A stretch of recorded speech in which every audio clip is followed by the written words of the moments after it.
The eternal dawn dropped out of hyperspace above Earth on a clear afternoon. The blue planet filled the view screen, beautiful and peaceful. Park Doan stood at the observation window, watching. He had been given clean clothes, good food, and a warm bed. The doctors said his injuries were minor and would heal quickly. But the real healing was happening in his heart. He was home. The shuttle that carried him to the surface landed at the central spaceport in the capital city. Thousands of people had gathered. When the doors opened and Doan stepped out, they cheered so loudly that he could feel it in his chest. His mother was there, pushing through the crowd. She was small and gray-haired, but she moved like nothing could stop her. When she reached him, she grabbed his face in her hands and looked at him like she was making sure he was real. "My son," she whispered. "My beautiful son." Then she held him, and neither of them could speak. His sister Yuna was there too, with her 2 children. The kids had made signs that said, "Welcome home, Uncle Do-yoon," in crayon. They ran to him and hugged his legs. He picked them up, one in each arm, and laughed for the first time in weeks. The news traveled across the galaxy. Every species heard the story. The Tarathi had taken a human hostage. Earth had sent 200 warships. They had burned through 4 star systems, destroyed dozens of stations, and brought their citizen home. For one person, the Galactic Council called an emergency session. Representatives from 100 species gathered in the Great Assembly Hall on the neutral station. Harmony won. The humans were the last to arrive. Admiral Ji-woo walked in, followed by Captain Tyson and Lieutenant Sujin. They took their seats in the human section, facing the assembled galaxy. The council chairman, an ancient being from the Mora species, spoke first. "We have called this session to discuss the recent actions of the United Earth Coalition. Specifically, the military campaign against the Tarathi Confederation. Many members of this council have expressed concern about the scale and intensity of the human response." Ji-woo nodded. "I am prepared to address those concerns." The Valkyrie ambassador stood. She was tall and thin, with silver scales that shimmered in the light.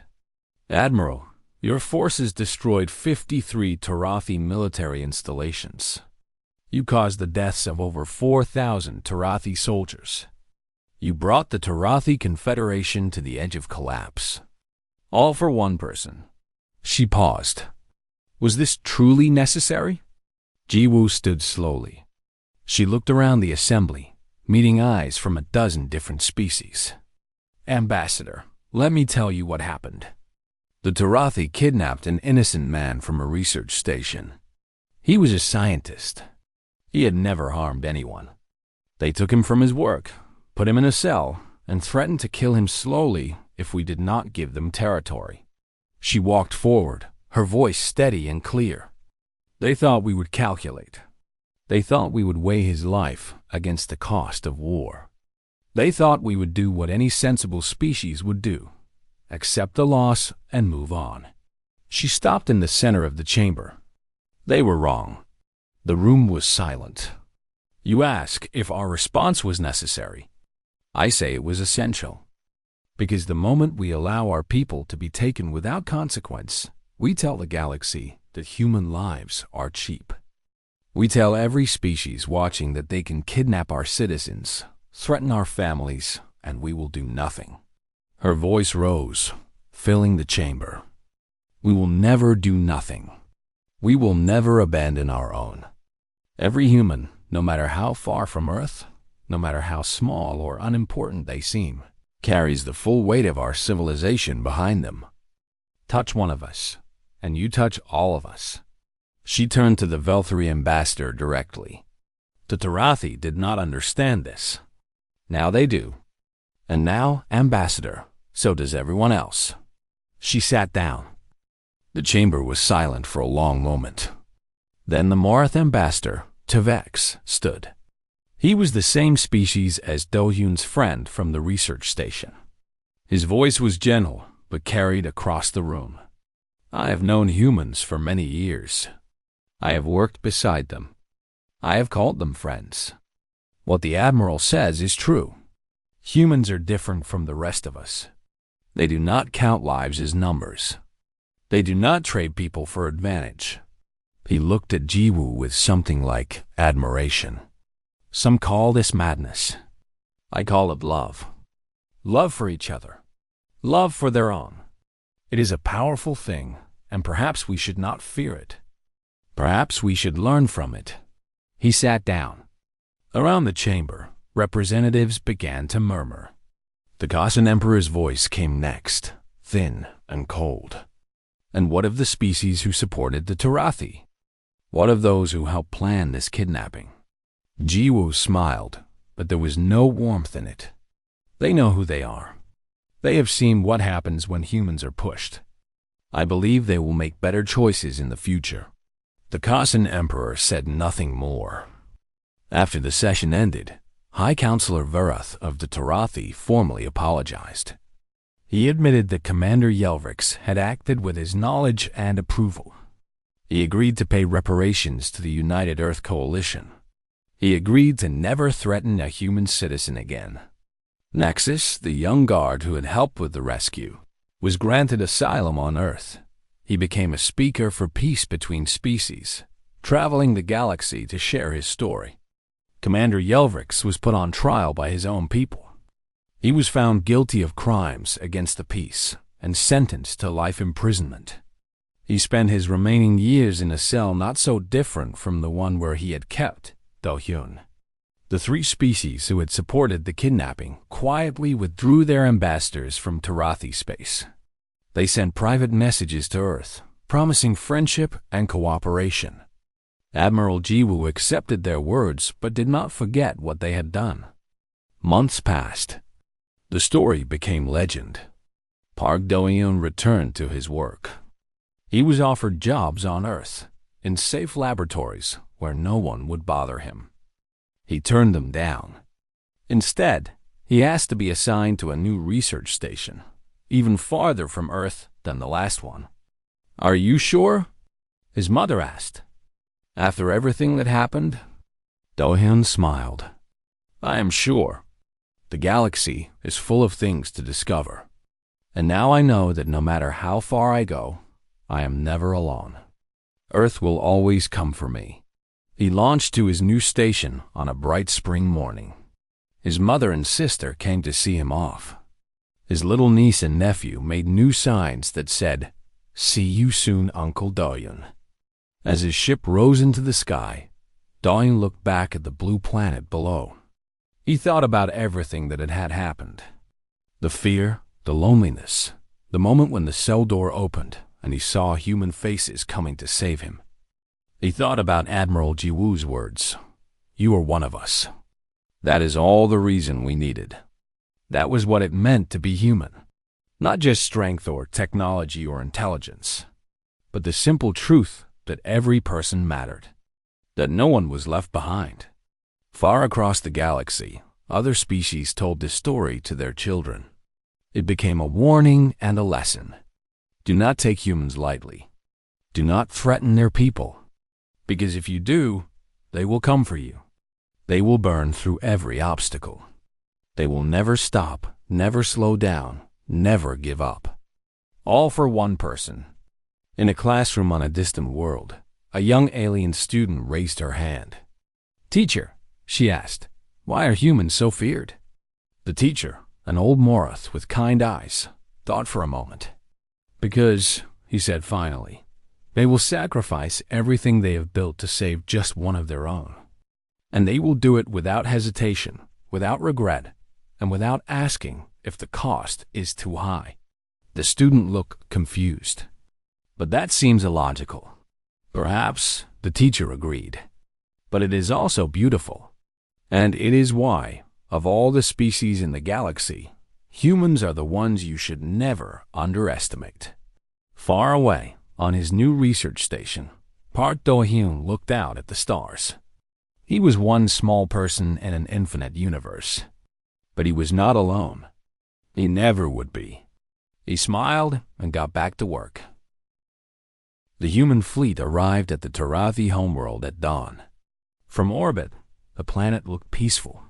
Blue oceans, green continents, white clouds drifting across the surface. Billions of Tarathi lived down there.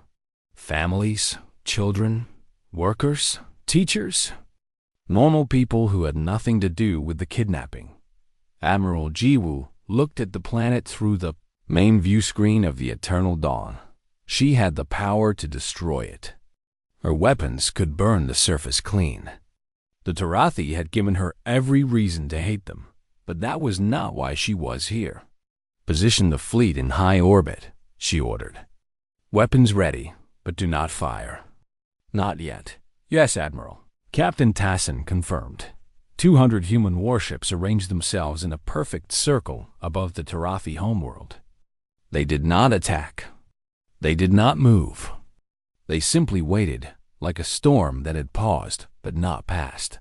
Jiwoo opened a communication channel. Her voice reached every screen on the planet below. People of the Tarathi, I am Admiral Kan Jiwoo of the United Earth Coalition. Your leaders took one of our citizens. They thought we would not come for him. They were wrong. We are here now. She paused, letting her words sink in. I am not here to destroy your world. I am not here to kill your families. I am here for one reason, to bring Park Do-hyun home. Send him to us, and this ends. Send him to us, and we will leave. Send him to us, and no one else has to die. She waited. The silence stretched across space. Then, a response came. Not from the planet below, but from a station in orbit on the far side. Commander Yelvrix's voice crackled through the speakers. Admiral, you have made your point. You have shown your strength. But you will not get what you want. His voice was confident, but there was something underneath it. Fear, maybe. Or desperation. Park Do-hyun is on this station, with me. If you attack, he dies. If you try to rescue him, he dies. Accept my terms, or his blood is on your hands. Jiwoo did not react. Her face remained calm. Commander Yelvrix, I will give you 1 hour to reconsider. After that, we will come for him. And nothing you do will stop us. She cut the communication dot in the war room of the Eternal Dawn. Sergeant Han Yoonji was already preparing her team. She was 32, with short dark hair and a scar along her jaw from a battle years ago. She led the best rescue squad in the human military. They called themselves the Ghosts. The station layout is here, she said, pointing at a holographic display.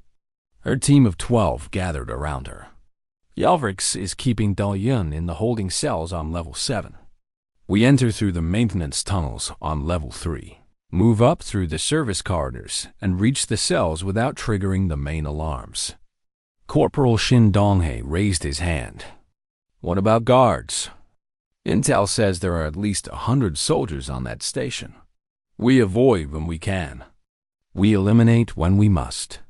Speed is our advantage. By the time they know we are there, we will already have Do-hyun and be heading for extraction. Private First Class Lee Yoonji checked her rifle. And if Yelvrix tries to kill the hostage? Yoonji met her eyes. Then we kill him first. The hour passed. Yelvrix did not release Do-hyun. He did not respond to any more messages. He believed his threat would protect him. He believed the humans would not risk their citizens' life. He was wrong about humans. Just like everyone else, the rescue shuttle launched from the Eternal Dawn, running silent with no lights and minimal energy signatures. Yoonji sat in the lead position, her team strapped in behind her. They wore dark armor and carried silenced weapons. Each of them had volunteered for this mission. The shuttle approached the station from below, hiding in the planet's shadow. They docked at an emergency airlock that Intel said was rarely monitored. EUNG opened the hatch. Darkness greeted her. Move, she whispered. The ghosts flowed into the station like water through cracks. They moved in pairs, covering each other, communicating through hand signals. The corridors were dim and cold. They encountered their first guards on level 4. 2 Tarathi soldiers standing by a junction, talking quietly. They never saw the humans coming. Yunji and Donghae took them down silently, lowering the bodies to the floor without a sound. They kept moving. On level 6, they hit a problem. A patrol of 8 soldiers was moving through the corridor they needed to use. There was no way around them. Yunji held up her hand. Her team stopped. She counted silently. 1, 2, 3. They attacked. It was over in seconds. The Tarathi soldiers barely had time to raise their weapons before they fell. The one of them managed to hit an alarm button on his wrist before he died. Red lights began flashing. Sirens wailed. "Run," Yunji ordered. They abandoned stealth for speed. The ghosts sprinted through the corridors, following the path burned into their memories from hours of studying the station layout. Behind them, they could hear shouts and footsteps. Level 7. The holding cells. 2 guards stood at the entrance. They saw the humans coming and raised their weapons. Yunji shot the first one. Yunji got the second. They burst through the door. Commander Yelvrix was there, standing in front of a cell with a weapon in his hand. Behind the cell bars, Park Do-hyun sat on the floor, looking up with wide eyes. "Stop!" Yelvrix shouted. He pointed his weapon at Do-hyun. "One more step, and I kill him." Yunji stopped. Her team spread out behind her, weapons aimed at Yelvrix. "Put down the weapon," she said calmly. "You are surrounded. You have lost. If you kill him, we will kill you. If you surrender, you will live." Yelvrix laughed.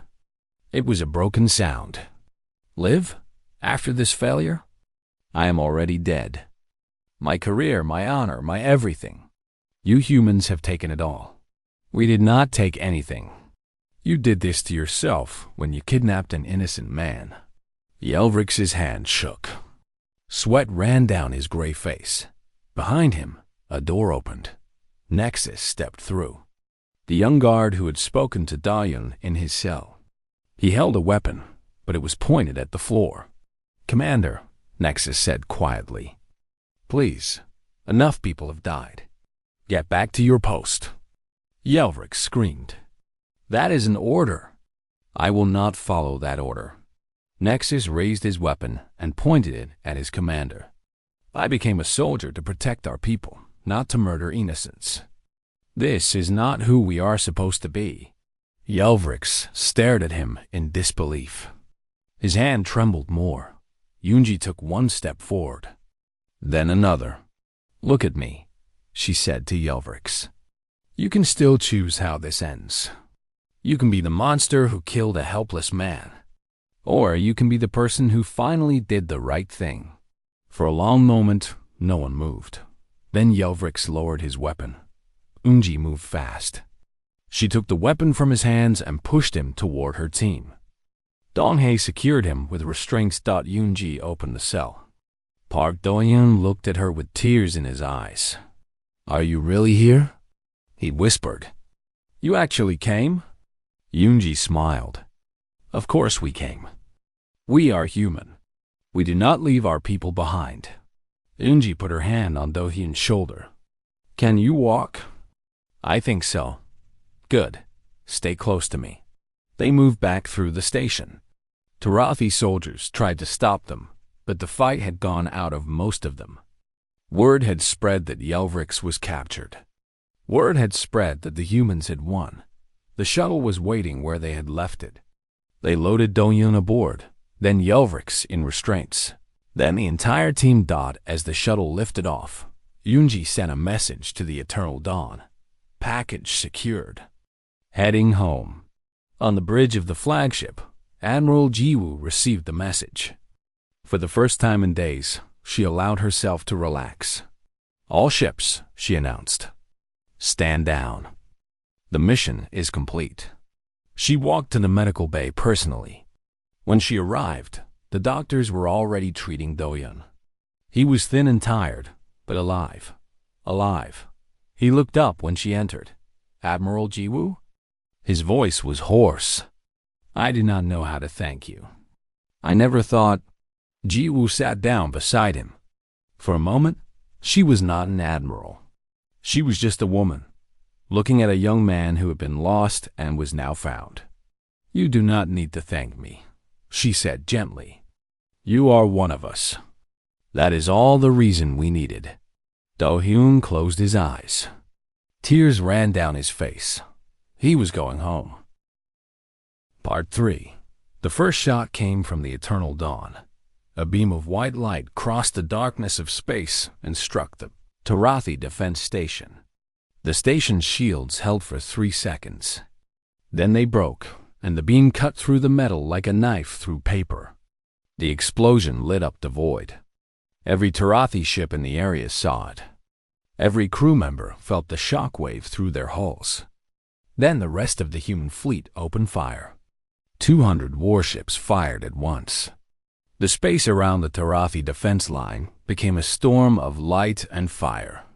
Missiles streaked across the darkness. Energy beams crossed and burned. Fighter ships launched from every human carrier, filling the sky like angry wasps.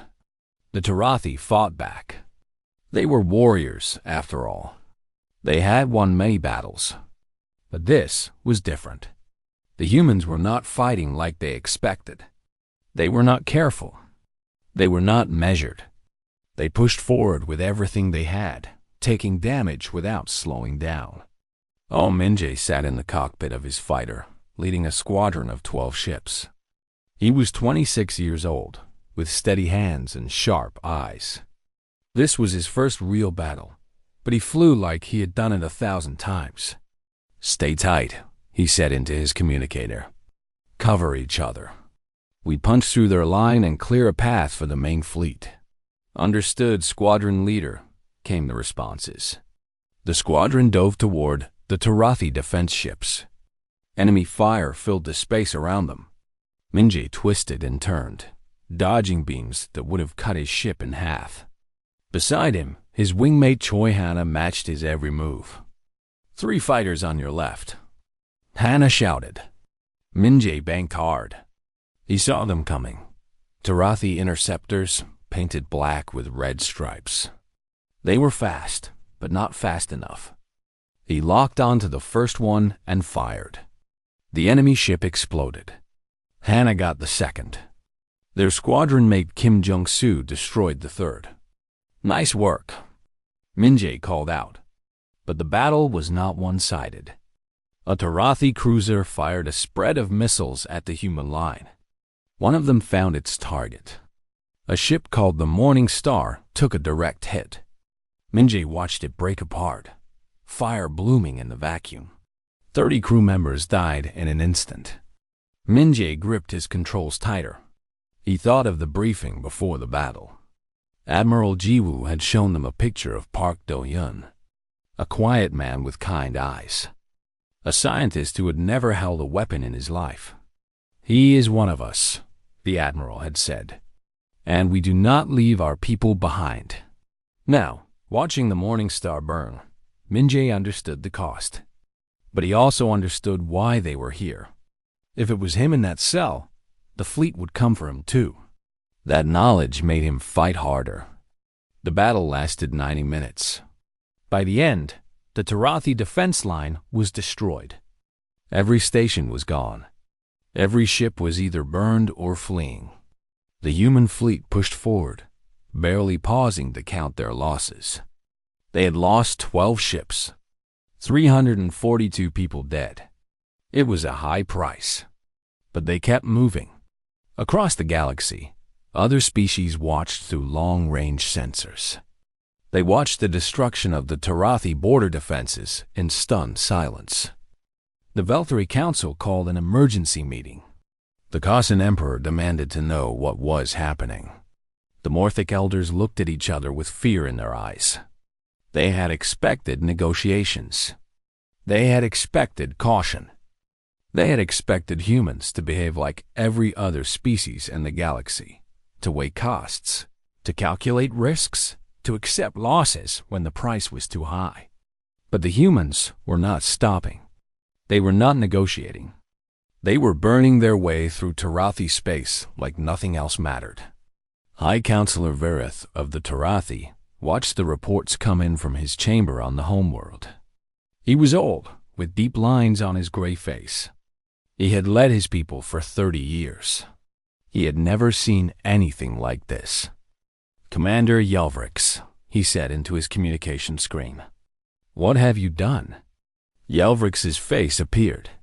He was on a station far from the front lines, but even he looked worried now. "I followed the plan, High Counselor. We agreed that the humans would surrender. Our advisors said, 'Your advisors were wrong.'" Verith slammed his hand on his desk. "They have destroyed our entire border defense. They are pushing into our inner systems. Our ships are surrendering without fighting because they have heard what happened to those who resisted." Yelvrix was silent for a moment. "They will stop eventually. When they see how many they are losing, they will stop." "Will they?" Verith leaned forward. "I am watching their fleet right now. They just lost another ship. Do you know what they did? They sent rescue boats to save the survivors, and then they kept attacking. They did not slow down for even 1 second. That is madness." "No, Commander. That is humanity. And you made them angry." Verith cut the communication. He sat alone in his chamber, thinking. He could see only one way out of this. He sent a message to the human fleet, asking for a ceasefire to discuss terms. Admiral Jiwoo's response came back within minutes. "Release Park Do-hyun. Then we will talk." Verith sent another message. "We need time to coordinate. Commander Yelvrix has him at a secure location. Please stop your advance while we—" Jiwoo's response was even shorter. "No." The human fleet kept moving. In the holding cell, Do-hyun did not know what was happening. He had been alone for days now. The guards brought him food and water, but they did not speak to him. He could feel tension in the station. He heard alarms sometimes. He saw guards running past his door. Something was wrong. Something big. One guard was different from the others. His name was Nexus, and he was younger than the rest. He did not look at Do-hyun with hatred. He looked at him with something like curiosity. One day, Nexus stopped at the door. "Your people are coming," he said quietly. "They are burning everything between here and their home planet." Do-hyun looked up. "What do you mean?" "I mean they are destroying our fleet. They are taking apart our stations. All for you." Nexus shook his head slowly.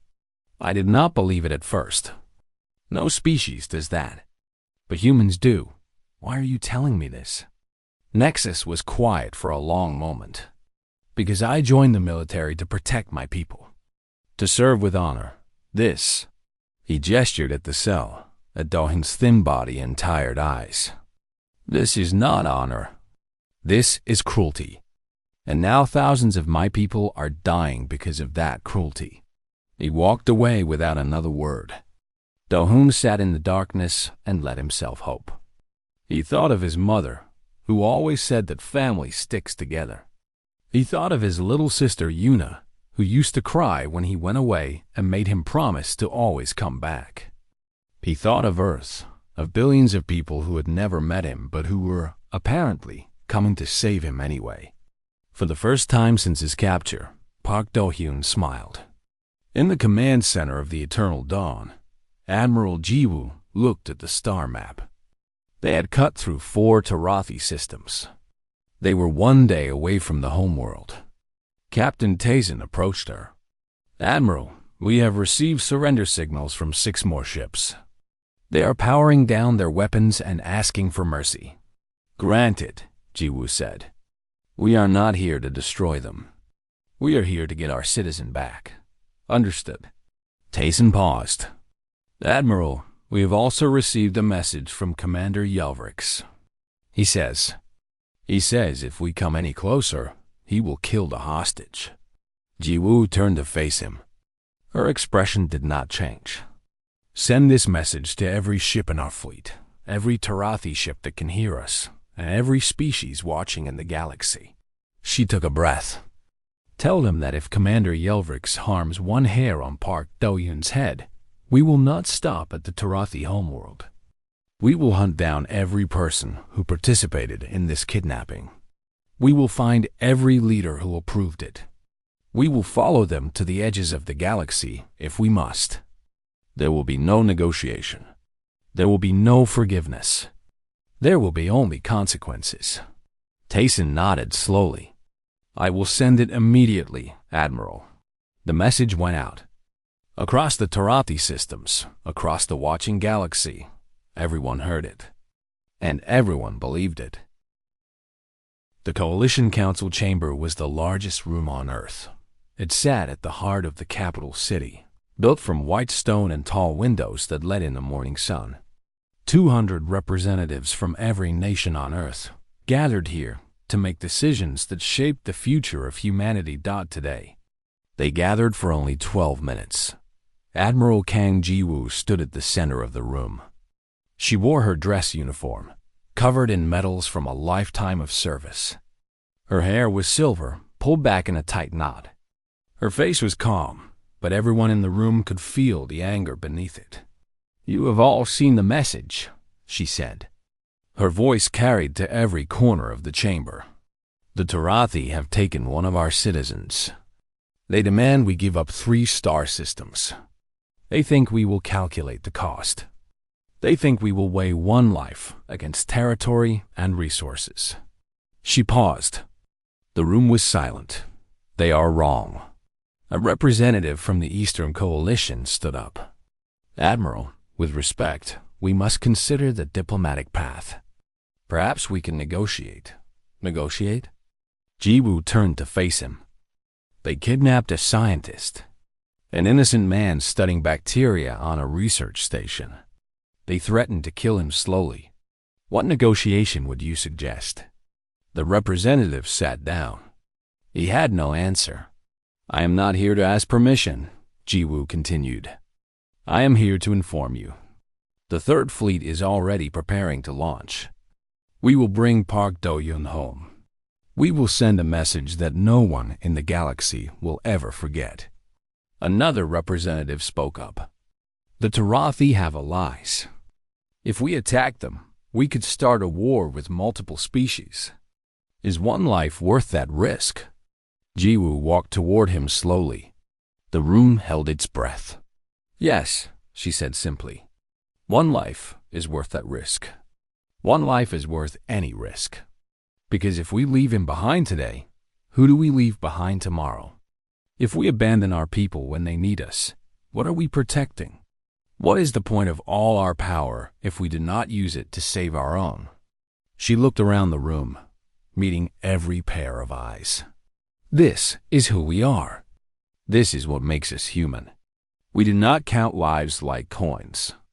We do not trade our people for territory. Every single one of us matters. Every single one. The vote was unanimous. Admiral Jiwoo was given full authority. Within the hour, she was aboard her flagship, the Eternal Dawn. It was the largest warship humanity had ever built. 2 kilometers long, armed with weapons that could crack a moon in half. It hummed with power as it prepared to launch. Captain Yoon Tayson met her at the bridge. He was 45, with a shaved head and a scar across his left cheek. He had served under Jiwoo for 15 years. He would follow her into the heart of a star if she asked. The fleet is ready, Admiral, he said. 200 ships. Our best crews. Everyone volunteered. Volunteered? Tayson nodded. When word spread about why we were launching, soldiers from other fleets asked to join. We had to turn people away. Everyone wants to be part of this. Jiwoo allowed herself a small smile. Good. Set course for Tarathi space. Maximum speed. Yes, Admiral. The Eternal Dawn roared to life. Behind it, 200 warships followed. They jumped to hyperspace. leaving Earth behind in a flash of blue light dot in the intelligence center of the ship. Lieutenant Baek Sujin was working. She was 32, with sharp eyes and quick fingers. Her job was to find information that others missed. And she had found something important. "Admiral," she said when Jiwoo entered, "I need to show you something." She pulled up a holographic display. It showed communication records traced across the galaxy. The Tarathi did not act alone. Before they attacked the research station, they had secret meetings with 3 other species: the Velthri, the Kasan, and the Morthic. All of them have reasons to want humanity weakened. All of them contributed ships or resources to this plan. Jiwoo studied the display. So this was not just about the border systems. This was a test. Yes, Admiral. They wanted to see how we would respond. If we gave in, they would know we could be pressured. They would demand more and more until we had nothing left. And if we fought? Sujin hesitated. They did not think we would fight. Not for one person. Their reports say humans are emotional but practical. They believed we would sacrifice Do-hyun to avoid war.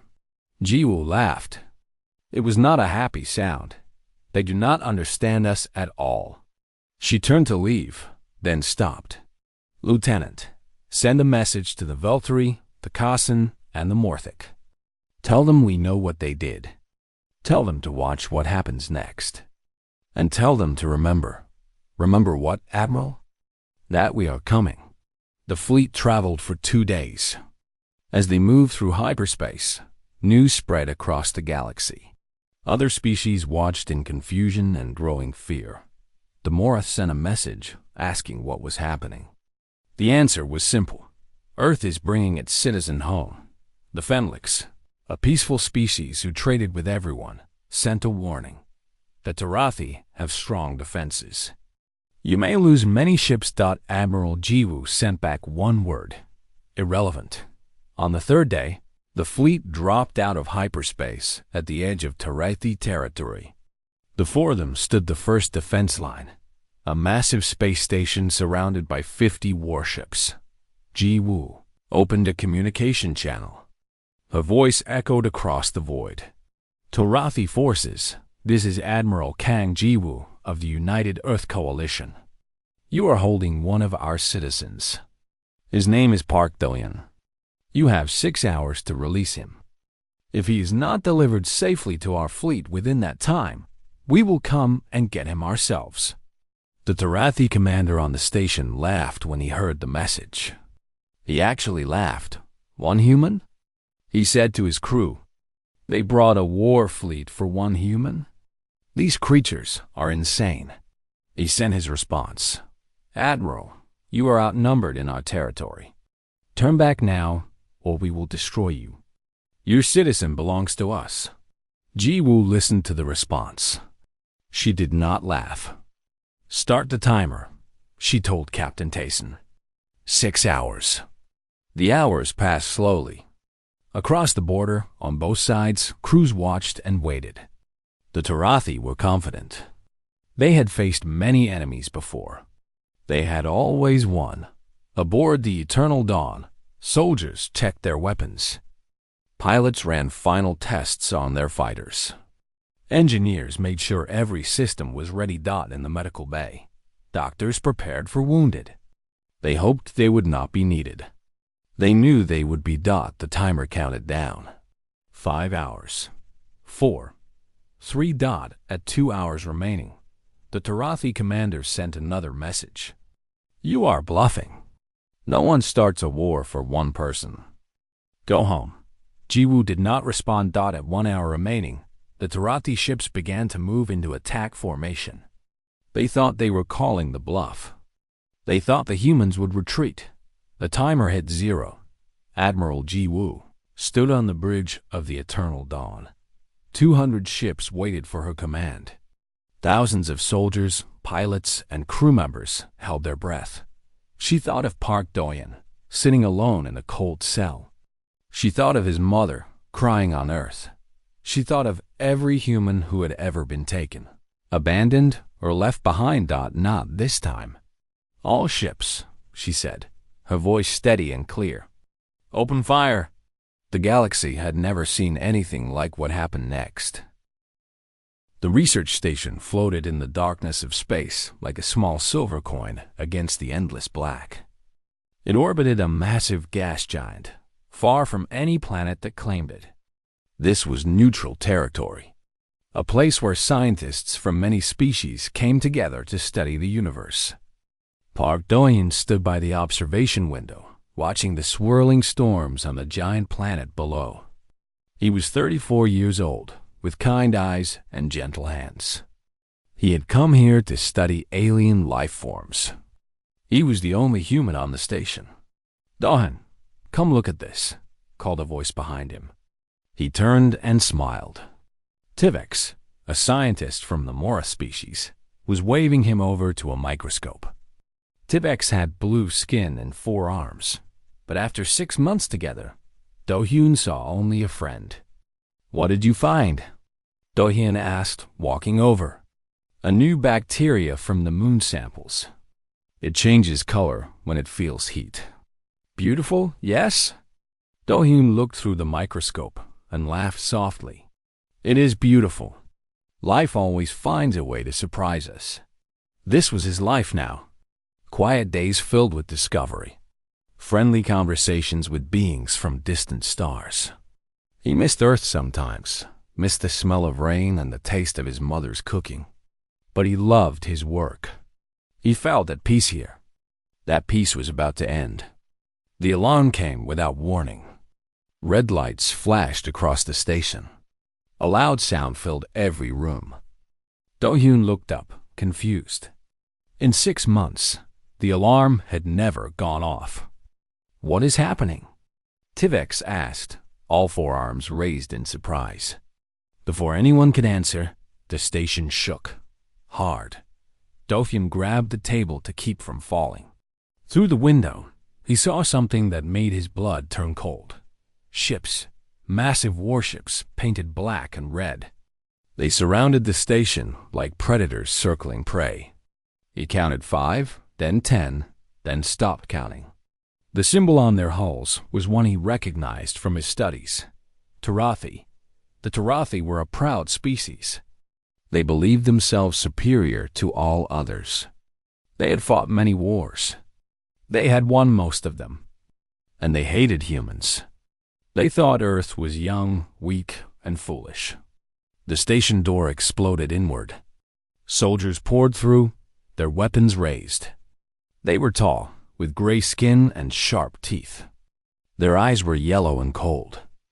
Everyone down. A soldier shouted. On the floor, now. Do-hyun dropped to his knees. Around him, his colleagues did the same. He could hear Tivex breathing hard beside him. He could see others shaking with fear. A new figure walked through the broken door. He was taller than the soldiers, and he wore a black uniform covered in medals. His face showed no emotion. This was Commander Yelvrix, and he looked at the prisoners like they were insects. Search them, Yelvrix ordered. Find the human. Do-hyun's heart stopped. Find the human. They were looking for him. A soldier grabbed his arm and pulled him up.